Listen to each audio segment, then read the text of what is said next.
कुछ समय पहले बलूचिस्तान ने अपने आप को आज़ाद डिक्लेयर किया था और उन्होंने स्वतंत्रता घोषित की थी। बलूचिस्तानी लोग सड़कों पर उतरकर अपने आज़ादी का जश्न भी मना रहे थे। कुछ समय पहले ये भी खबर आई थी कि एक शहर था जो उन्होंने कब्जा लिया था और पाकिस्तानी सेना को वहां से भगा दिया।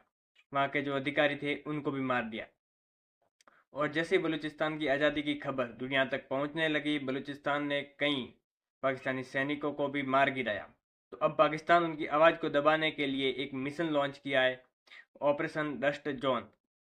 इसके तहत कोई भी बलूचिस्तानी अगर सवाल उठाता है तो उसे उठा दो, अगर कोई बंदूक उठाता है तो उसे मिटा दो।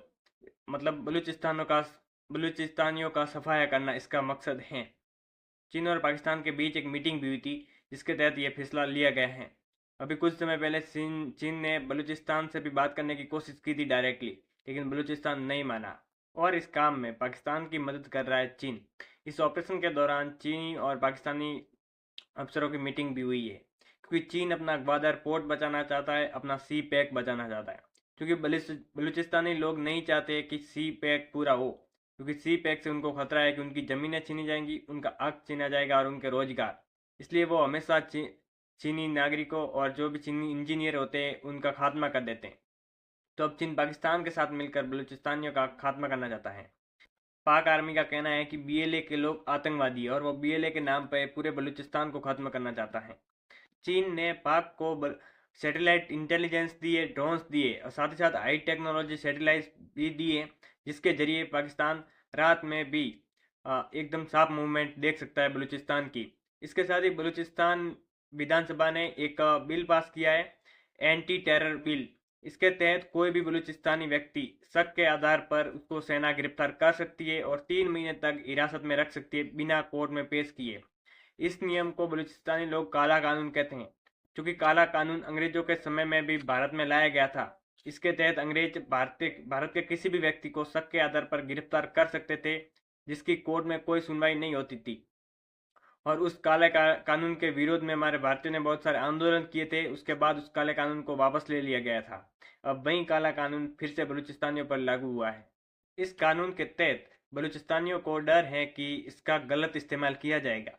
इसके तहत किसी भी निर्दोष बलूचिस्तानी को भी हिरासत में लिया जा सकता है 3 महीने तक किसी बिना वजह के।